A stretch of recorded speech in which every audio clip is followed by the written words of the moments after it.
For almost 200 years, the Order of the Knights Templar stood out as one of the most influential and mysterious organizations of medieval Christendom. Created in the 12th century, its initial mission was to protect pilgrims traveling to the Holy Land, but the order quickly grew in power and prestige, becoming an unprecedented military and economic force. With their distinctive white mantle marked by the Red Cross, the Templars were not only fearless warriors, but also great strategists and administrators. They created a sophisticated financial network, controlled lands and fortresses throughout Europe, and influenced the decisions of popes and kings. Their secrecy, discipline, and success in battle surrounded them with a mystical aura, giving rise to legends and theories that span centuries. However, such a meteoric rise attracted powerful enemies. How was such a wealthy and influential order abruptly destroyed? Had the Templars been betrayed by the same monarchs who once supported them? And most intriguingly, did their existence truly come to an end, or did their legacy somehow live on?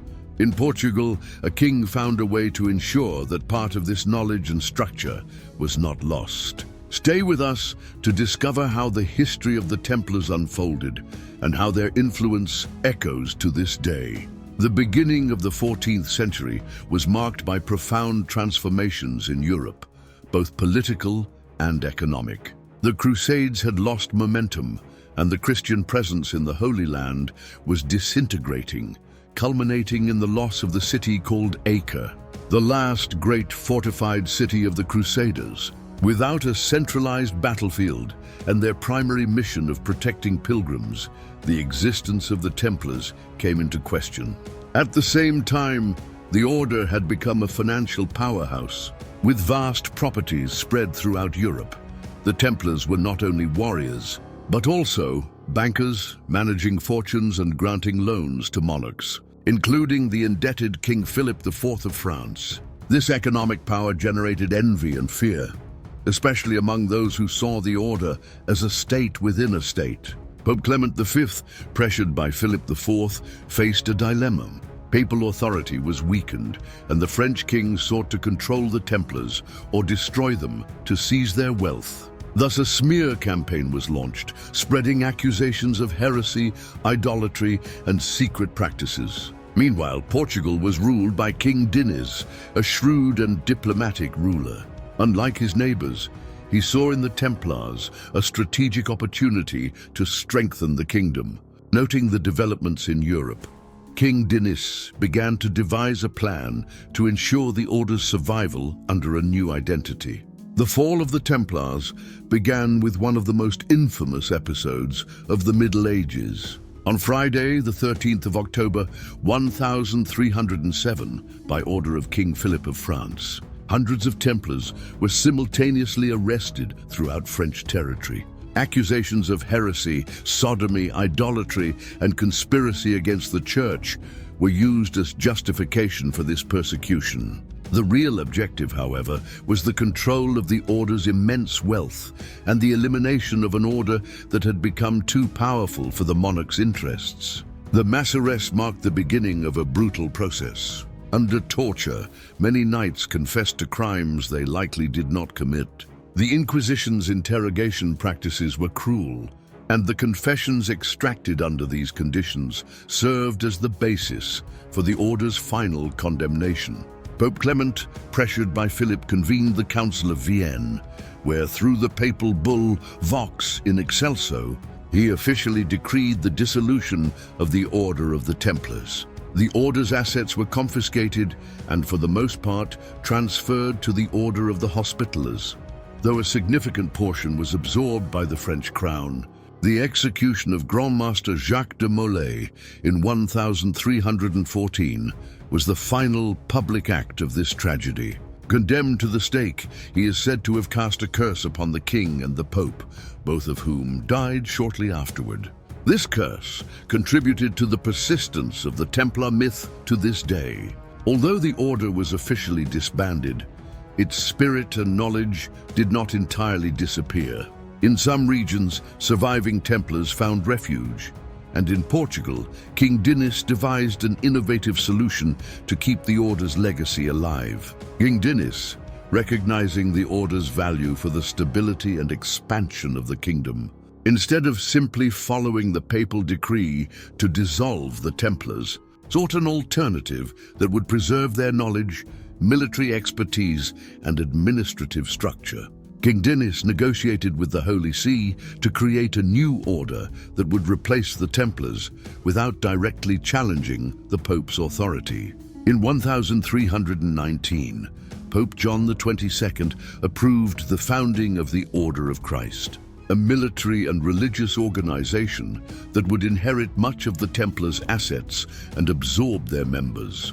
The knights who had once served the Templars now operated under a new name, thus ensuring their continuity on Portuguese soil. The Order of Christ became a fundamental pillar of Portuguese maritime expansion in the following centuries. Under its patronage, figures like Prince Henry the Navigator propelled the great voyages, funding expeditions that would lead to the discovery of new routes and territories. The Templar crosses, now transformed into the emblems of the Order of Christ, adorned the sails of Portuguese ships that navigated the unknown seas. This visionary strategy allowed Portugal not only to avoid the conflicts and persecution seen in other countries, but also to transform the Templar legacy into one of the greatest driving forces of its golden age. Thus, the Order of Christ became a bridge between the past and the future, establishing Portugal as one of the great powers of the modern age. One of the first great conquests of the Order was the capture of Ceuta, a strategic city in North Africa.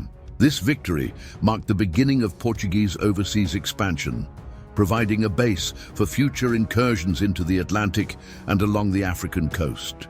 Throughout the 15th century, the Order of Christ sponsored expeditions that led to the discovery of the island of Madeira and the Azores. These islands became essential points for navigation and the Portuguese economy, serving as trading posts and hubs for the cultivation of tropical products. In the following years, the Order's navigators advanced along the African coast, rounding Cape Bojador, a feat previously considered impossible. This event paved the way for the exploration of the Gulf of Guinea, and later for the arrival at the Cape of Good Hope, consolidating the route to the Indies. The peak of the Order of Christ's influence came when Vasco da Gama, using ships with the Order's cross on their sails, reached India, establishing a trade route that would transform Portugal into one of the richest and most powerful nations in the world. Thanks to the patronage and strategic vision of the Order of Christ, Portugal expanded its frontiers, developed a global empire, and dominated the trade of spices, gold, and slaves for centuries. The Order became a symbol of Portuguese courage and exploratory spirit, leaving a lasting legacy in world history. The Order of the Templars may have been officially dissolved, but its essence and influence never entirely disappeared. In Portugal, through the Order of Christ, its legacy was preserved and transformed into one of the greatest driving forces of maritime expansion, helping to build a global empire. From the capture of Ceuta to the great voyages that took the Portuguese to the Indies and Brazil, the Order of Christ not only survived persecution, but played a crucial role in world history. Its knights were no longer protecting pilgrims in the Holy Land, but were instead venturing across oceans, discovering new lands, and establishing one of the most influential empires of the modern age. Today, the Templar cross can still be seen on monuments, coats of arms, and even on the flag of Portugal, a testament to the lasting impact this order had on the world. The myth of the Templars continues to fascinate historians, researchers, and enthusiasts, proving that their story, though marked by betrayal and persecution, is also one of resilience and rebirth. If you enjoyed this journey through time, like, share, and leave your comment. Subscribe for more content on the great stories that shaped the world.